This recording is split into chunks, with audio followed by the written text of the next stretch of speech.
السلام علیکم. وعلیکم السلام. نالج لائبریری کے چینل میں خوش آمدید. آج ہمارے ساتھ موجود ہے ڈاکٹر عمران حیدر کیسرانی صاحب. ڈاکٹر عمران حیدر کیسرانی صاحب پہلے بھی نالج لائبریری کے لیے انٹرویوز دے چکے ہیں. آج ہم ان سے جو ڈسکس کرنے کے لیے آئے ہیں وہ بچوں کے پیدائشی بیماریاں جو ہوتی ہیں ہڈی جوڑ کے سلسلے میں وہ کس طرح کی ہوتی ہیں. تو اس سلسلے میں ہماری رہنمائی کریں گے ڈاکٹر عمران حیدر کیسرانی صاحب. ڈاکٹر عمران حیدر کیسرانی صاحب, میں کچھ آپ سے سوالات کروں گا, ذرا ان کے جوابات مجھے دے دیجیے گا عوام کی آگاہی کے لیے. اچھا, پیدائشی جو بیماریاں جو ہوتی ہیں ہڈی جوڑ کی وہ کس قسم کی ہوتی ہیں بچوں کے اندر؟ Thank you very much Shahzeb. Once again آپ نے مجھے مدعو کیا, میں اس کے لیے بہت مشکور ہوں آپ کا. اور میں نے آپ کی پریویس ویڈیو کا فیڈ بیک دیکھا تو مجھے بڑی خوشی ہوئی کہ ماشاءاللہ عوام نے اس سے کافی فائدہ حاصل کیا اور بہت اچھا فیڈ بیک رہا اس کا. چلیں, آج کا ٹاپک آپ نے جو بتایا ہے وہ ہے جی بچوں کی پیدائشی بیماریاں. اچھا, ہڈی جوڑ کے اعتبار سے اگر ہم بچوں کی پیدائشی بیماریوں کا ذکر کریں تو آپ یوں سمجھیں کہ سر سے لے کے نیچے پیر تک جسم کا ہڈی اور پٹھوں کے اعتبار سے, نسوں کے اعتبار سے کوئی بھی حصہ ایسا ہے جو کہ اس میں اثر لے سکتا ہے, متاثر ہو سکتا ہے. سب سے کامن مسئلہ جو بچوں کے اعتبار سے مانا جاتا ہے اس کو ہم کہتے ہیں سی پی یعنی سیریبرل پالسی. اور اس میں کیا ہوتا ہے, اس میں بچوں کا جو پری میچور دماغ یعنی ایسا دماغ جو ابھی بننے کے عمل میں ہے اس پہ کوئی چوٹ یا اس میں کوئی اس کو سٹریس پہنچنا یا کچھ اس کو پریشانی پہنچنے والا معاملہ ہوتا ہے جو کہ حمل کے دوران, ڈیلیوری کے پروسیس کے دوران یا ابتدائی بچے کے 2 سے 3 سال کی عمر کے دوران کوئی بخار یا اس طرح کا کوئی مسئلہ اس کی وجہ سے دماغ پہ اثر آ سکتا ہے اور بچے کا پورا جسم یا اس کا کوئی جزوی حصہ اس میں اثر لے لیتا ہے. صاحب یہ بتائیں کہ پیدائشی ٹیڑھے پیر کیا چیز ہے؟ یہ میں نے اس بارے میں بہت کچھ سنا ہوا ہے. تو پیدائشی کے وقت جو بچوں کے ٹیڑھے پیر ہو جاتے ہیں اس یہ کیا چیز ہے بڑی؟ چلیں, آج پیدائشی ٹیڑھے پیر پہ ہم تفصیل سے تھوڑا سا بات کر لیتے ہیں. پیدائشی ٹیڑھے پیر یہ ہیں کہ بچہ جب ڈیلیور ہو, بچے کی جب پیدائش ہو اور اس وقت بچے کے پیروں کا جب معائنہ کیا جائے تو بچوں کے پیر بائی برتھ یعنی پیدائش سے ہی ٹیڑھے ہوں, مڑے ہوئے ہوں اندر کی طرف یا باہر کی طرف. اس کو ہم CTEV کنجینیٹل ٹیلیپس ایکوائنو وائرس جو کہ ایک میڈیکل ٹرم ہے اس کے لیے یوز کی جاتی ہے, یا اس کو کلب فٹ بھی کہا جاتا ہے. کلب فٹ بیسیکلی جو گولف کا کھیلنے والا کلب ہوتا ہے نا, اس کی شکل کی ساخت پیر کی ہو جاتی ہے تو اس کی ساخت کے اعتبار سے کلب فٹ کہتے ہیں. اسی کو بیسیکلی پیدائشی. اچھا, اس کی عمومی وجوہات کیا ہوتی ہیں؟ دیکھیں, پیدائشی ٹیڑھے پیر کا اگر ہم ذکر کریں تو میں آپ کو بتاتا چلوں کہ 1000 بچے جو پیدا ہوں تو اس میں 1 سے 2 بچوں میں اس کے ہونے کا تناسب دیکھا گیا ہے. اچھا, اسی طریقے سے ایسے بچے جس میں ایک بچے کا پیر ٹیڑھا ہو اور چانس ہو کہ اس بچے کے دونوں پیر ٹیڑھے ہوں تو 60% اس چیز کا تناسب ہے کہ بچے کے دونوں پیر ٹیڑھے ہو سکتے ہیں اور 100 میں سے 40 بچوں کے ایک پیر ٹیڑھے ہونے کا معاملہ ہوتا ہے. اچھا, اس میں یہ بتائیں کہ والدین کو کیسے پتہ لگے گا اس بارے میں؟ دیکھیں, والدین کے لیے لے کے تو معاملہ بڑا سمپل ہے. جیسے ہی بچے کے پیر آپ دیکھیں پیدائش کے بعد تو وہ ایسے اندر کی طرف ایسے مڑے ہوئے نظر آتے ہیں. اگر آپ ٹانگ کی لمبائی دیکھیں تو پیر تو اس کے آگے سیدھے ہونے چاہیے نا, وہ ایسے اندر کی طرف مڑے ہوئے ہوتے ہیں. یہ پیر کا پچھلا حصہ بھی اندر کی طرف, پنجے کا آگے کا حصہ بھی اندر کی طرف ہوتا ہے. اچھا, پھر جب آپ اس پیر کو سیدھا کرنے کی کوشش کریں تو ان میں وہ لچک نہیں ہوتی جو ایک چھوٹے بچوں کے پیروں میں ہونی چاہیے. عام بچے کا پیر تو اتنا زیادہ پیچھے کی طرف چلا جاتا ہے, یہ جو اندر کی طرف مڑے ہوتے ہیں یہ تو بڑی مشکل سے آپ ان کو تھوڑا سا سیدھا کر سکیں گے. آپ ایک خاص حد سے زیادہ ان کو سیدھا کرنے کی طرف لے کے نہیں جا سکتے. والدین کو جب اس چیز کا شک شبہ ہو کہ یہ پیر تھوڑے سے مڑے ہوئے لگ رہے ہیں تو آرام سے اس کو سیدھا کرنے کی کوشش کریں. اگر انہیں لگتا ہے کہ یہ سیدھے نہیں ہو رہے, بلکہ زیادہ محفوظ بات یہ ہے کہ ڈیلیوری کے وقت جس ہسپتال میں بچے کی پیدائش ہو تو وہیں پہ کسی بچوں کے ڈاکٹر سے, ہڈی جوڑ کے ڈاکٹر سے ایک طبی معائنہ کرا لیا جائے. اچھا, یہ بتائیں والدین کو اگر اس بارے میں پتہ لگ جائے تو وہ کیا کریں اس سلسلے میں کوئی رہنمائی کریں؟ بالکل, میں اس بارے میں آپ کو یہ بتاتا ہوں کہ بچوں کے پیدائشی ٹیڑھے پیر کو دیکھ کے والدین, گھر کے بوڑھے بزرگ گھبرا جاتے ہیں, پریشان ہو جاتے ہیں کہ بھئی یہ تو کوئی خدا نخواستہ ایک ایسا مسئلہ خدا نخواستہ آ گیا ہے جو کہ بچے کو تا حیات اپاہج یا جسے کہتے ہیں کہ بیمار نہ کر دے. تو سب سے پہلی بات تو یہ ہے کہ تسلی رکھنی چاہیے, یہ کوئی خطرناک مسئلہ نہیں ہے.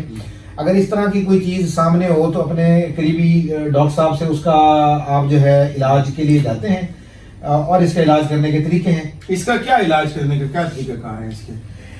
دیکھیں, اچھا وہ میں آپ کا اس کا جواب دینا تھوڑا سا بھول گیا. آپ اس کی عمومی وجوہات مجھ سے پوچھ رہے تھے نا, بالکل, اور یہ کہ اس کو کس طریقے سے لے کے جائے. بالکل, دیکھیں علاج کے اعتبار سے یہ ہے کہ اگر یہ بر وقت اس کی تشخیص ہو جائے، ٹائم پہ آپ کو اس کا پتہ چل جائے، تو اس کے لیے بچوں کو کچھ کروانے کی ورزشیں ہوتی ہیں پیر کو سیدھا کرنے کے لیے، اور شروع ہفتے کی عمر سے ہی اس پہ لگانے والے پلسٹر ہوتے ہیں۔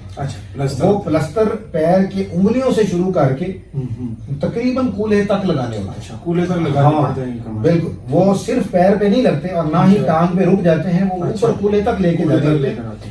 اور جو پیر کے ٹیڑھے پن کے مختلف کمپوننٹس ہوتے ہیں، یعنی پیر کا اگلا حصہ اندر کی طرف مڑا ہوا، پیر کی جو آرچ ہوتی ہے وہ تھوڑی سی زیادہ اٹھی ہوئی، ایڑی کا حصہ نیچے کی طرف جھکا ہوا، ان تمام جزیات کو ایک ایک کر کے اس پلسٹر کے ذریعے سے آہستہ آہستہ سیدھا کیا جاتا ہے۔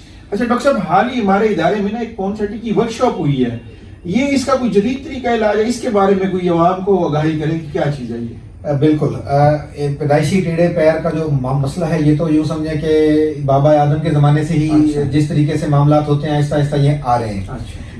1950 کی دہائی میں پونسیٹی نام کے ایک ڈاکٹر صاحب نے اس کا ایک جدید طریقہ علاج بیسیکلی تجویز کیا، اور انہوں نے سینکڑہ بچوں پہ اس کو آزمودہ کر کے اس کے نتائج پریزنٹ کیے۔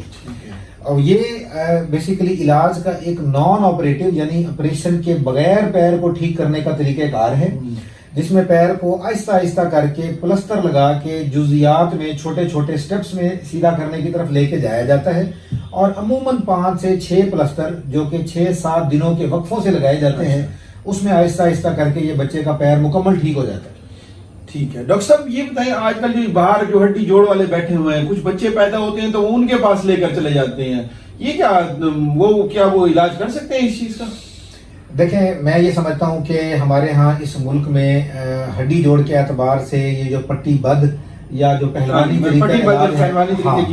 یہ بہت زیادہ یہاں پہ پھیلا ہوا ہے، اور یہ لوگ جو ہیں یہ بیسیکلی عوام کی سادہ لو ہونے کا فائدہ اٹھاتے ہیں، اور یہ اس خاص طریقے علاج میں ہڈیوں کو ٹھیک کرنے میں، ٹیڑھے پیروں کو ٹھیک کرنے میں کوئی خاص ٹریننگ یا کورس ان کے پاس نہیں ہوتا۔ بچوں کے پیر بڑے نازک ہوتے ہیں، اور اس میں پلسٹر خدا نہ خواستہ کوئی کس کے لگا دیا جائے تو اس میں پیر کی خون کی روانی متاثر ہو سکتی ہے، اور خدا نہ خواستہ پورے کا پورا پیر یا کوئی ایک آدھ انگلی خطرے میں آ سکتی ہے۔ میں آپ نے ذکر کر دیا تو تھوڑا سا بتاتا چلوں کہ چھوٹے چھوٹے بچے چھوٹا سا کونی کا فریکچر یا بازو کا فریکچر اور یہ پٹی بند کے پاس جائیں اور وہ کس کے فٹے باندھ دیتے ہیں، اور یہ خدا نہ خواستہ ہاتھ بچوں کے کالے پڑ جاتے ہیں اور ان کو کاٹنے تک کی نوبت آ جاتی ہے، جو کہ ہمارے لیے ایز اے ڈاکٹر ایک بڑا تکلیف دہ مرحلہ ہوتا ہے کہ اتنا چھوٹی سی جان اور پوری اس کی زندگی آگے کی اس نے دیکھنی کرنی، دنیا سنبھالنی، معاملات دیکھنے، اور بیچارہ بازو سے گیا۔ اچھا یہ بتائیں، یہ جو اب تشخیص ہو گئی، والدین کو پتہ بھی لگ گیا، اچھا اس پہ خرچہ کتنا آتا ہے تقریباً، مطلب اس پہ کیا اخراجات وہ ہیں، ایک عام بندہ افورڈ بھی کر سکتا ہے کہ نہیں کر سکتا؟ دیکھیں اس میں اللہ کا شکر ہے کوئی خاص خرچے والے معاملات نہیں ہیں۔ اس میں ٹانگ پہ پلسٹر لگنا ہے، پلسٹر کی پٹیاں اور جو کاٹن جو اس میں استعمال میں آتی ہے، وہ ٹوٹل ملا لو کہ 500-600 روپے سے زیادہ کا خرچہ نہیں ہوتا۔ اور اب آپ یوں سمجھیں کہ تمام سرکاری ہسپتالوں میں اس کے کرنے کی سہولت موجود ہے۔ ہمارے بستر ہسپتال ملتان میں بھی پونسیٹی کلینک کے نام سے ہم نے ایک اسپیشل دن اس کو نامینیٹ کیا ہوا ہے، اور ایون پرائیویٹ سیٹ اپس میں بھی جو ڈاکٹر صاحبان کے پاس بچے جاتے ہیں تو اس کے کوئی خاص مہنگا معاملہ نہیں ہے۔ اب تو دیہاتوں میں چھوٹے چھوٹے شہروں میں اللہ کا شکر ہے وقت کے ساتھ کنسلٹنٹ آرتھوپیڈک سرجنز موجود ہیں، اور کسی بھی ٹرینڈ کوالیفائڈ ڈاکٹر صاحب کے پاس وہ جائیں اور 8-8 دن کے وقفے سے 5-6 پلاسٹرز میں بچوں کے پیر انشاءاللہ اور اللہ کے حکم سے سیدھے ہو جاتے ہیں۔